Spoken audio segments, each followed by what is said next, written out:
desde el punto de vista de la masonería, sus ataques contra la Iglesia. Vamos a ver ejemplos de anticlericalismo masónico. Voy a comenzar con una figura muy importante en la masonería. Casi todos los masones están de acuerdo en que esta persona fue de las más importantes en la masonería, y me estoy refiriendo a Voltaire. Voltaire, que además cae dentro de esta corriente más racionalista e ilustrada, fue uno de los miembros eminentes de la Ilustración, era muy beligerante contra la Iglesia y de hecho finalizaba sus cartas con la consigna aplastada al infame, es decir, a Cristo o a la Iglesia. Aquí estamos viendo ya un ejemplo muy claro de este anticlericalismo, en este caso en la figura de Voltaire. Un Voltaire que, por cierto, acabó convertido al catolicismo justo antes de morir. Esto se les olvida habitualmente a los masones mencionarlo, pero finalizó convertido al catolicismo, tal como se demostró en el número de abril de 1778 de la revista francesa Correspondance littéraire, philosophique et critique, que era una revista de la Ilustración, ¿no?, donde pues, podemos encontrar la copia de la profesión de fe de Voltaire, ¿vale?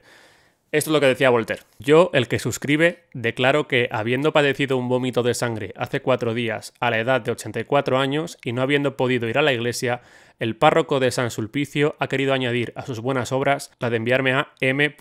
Gautier, sacerdote. Yo me he confesado con él, y si Dios dispone de mí, muero en la santa religión católica en la que he nacido, esperando de la misericordia divina que se dignará perdonar todas mis faltas y que si he escandalizado a la Iglesia, pido perdón a Dios y a ella. Y este es un hecho que, como decía, los masones pues, suelen olvidar cuando hablan de Voltaire, ¿no? Y sin salirnos de Francia, tenemos el caso de la Revolución Francesa como otro ejemplo del anticlericalismo masónico. Ya en su momento expliqué cómo la Revolución Francesa supuso una confluencia, o un choque, mejor dicho, entre dos corrientes de la propia masonería, tal como explica Eduardo Calley en su libro El mito de la Revolución Masónica, que ya he comentado alguna vez en mis vídeos.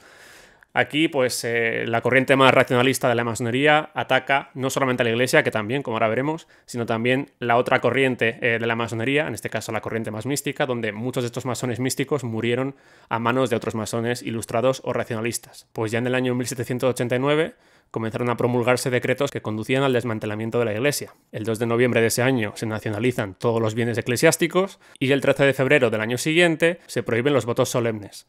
Se suprimen las órdenes religiosas y se utilizan sus casas muchas veces como sede de los clubes revolucionarios, ¿no? Incluso.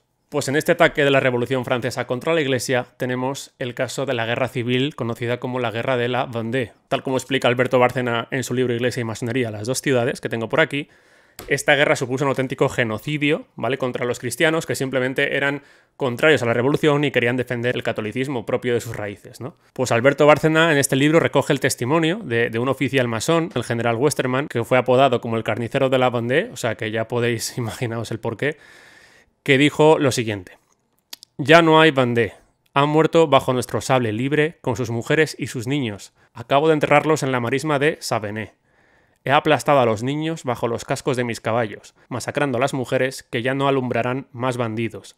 No tengo un prisionero que reprocharme. He exterminado todo. Los caminos están sembrados de cadáveres. Hay tantos que en algunos puntos forman pirámides». Y esto, pues como comento, tiene un claro componente anticlerical, porque además Alberto Bárcena dice lo siguiente de la Vendée. «La causa principal del levantamiento vandeano fue la defensa de la religión católica, la resistencia de los campesinos a los juramentados, su fidelidad a lo que llamaban nuestros buenos curas, los refractarios que llegaron a ser cazados como alimañas poniendo precio a sus cabezas por las autoridades republicanas. En la región se organizó una iglesia de catacumba que celebraba la misa cuando y donde podía, en bodegas, graneros, bosques o casas particulares.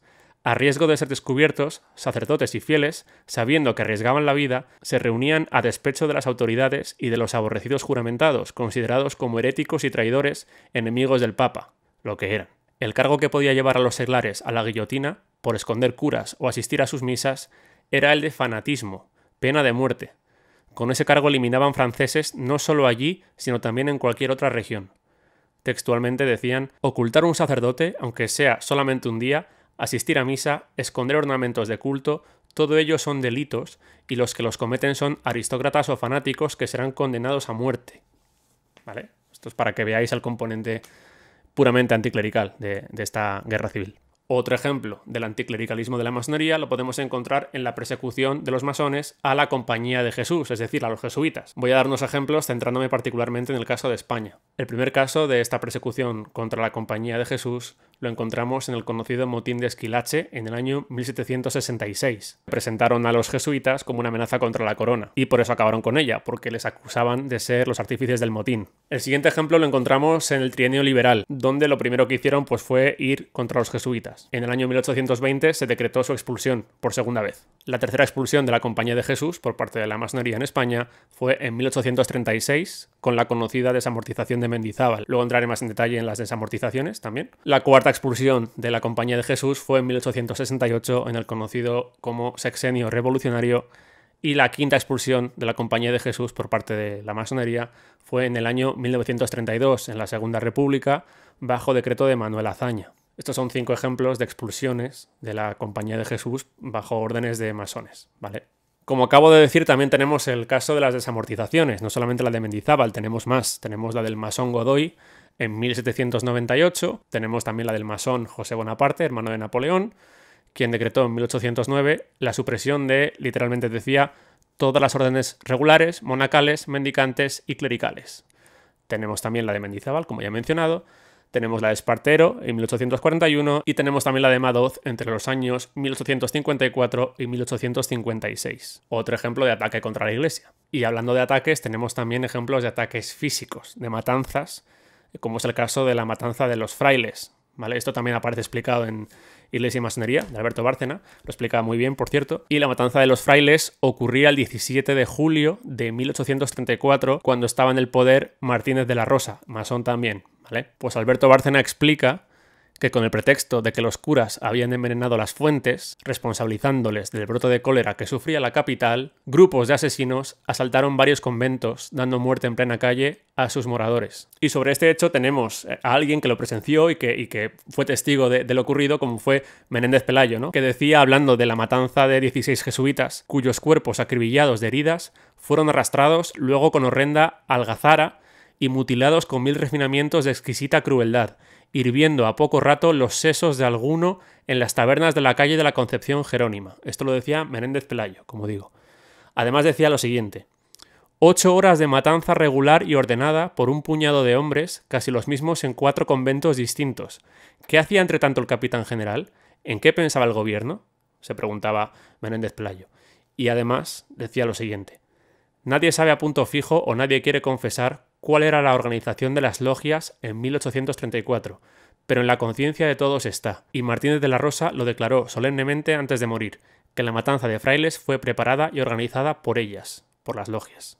Como apunte final al capítulo de la matanza de los frailes, indicar que Martínez de la Rosa perteneció al Supremo Consejo del grado 33, o sea, para que veáis en qué punto de la masonería estaba. Y de hecho, un experto en masonería del siglo XIX, como fue Mariano Tirado Rojas, acusa directamente a la masonería de lo ocurrido. Decía lo siguiente: la matanza de los frailes no se realizó por ninguna de esas sociedades adjuntas a la masonería para servirle de verdugos, sino que fue la masonería misma quien llevó a cabo aquel horrendo crimen, ya que masones eran los isabelinos, los carbonarios, los iluminados y los ministros, capitanes generales de provincias y jefes políticos y delegados en las capitales y pueblos donde fueron asesinados los frailes y saqueados e incendiados sus conventos. O sea, decía que era directamente la masonería, no ninguna otra asociación vinculada a la masonería. Y Alberto Bárcena, sobre este hecho, decía que la noche anterior a la matanza de los frailes se oía en Madrid, junto a la casa de los jesuitas de la calle de Toledo, que sería saltada al día siguiente, una copla que decía lo siguiente: muera Cristo, viva Luzbel, es decir, Lucifer; muera Don Carlos, viva Isabel. Decía Bárcena: los propios liberales, vitoreando a una niña de 3 años, descubrían cuál era su bando. En los periodos revolucionarios, la masonería perdía la prudencia y destapaba parte de su secreto. No era la primera ni sería la última vez.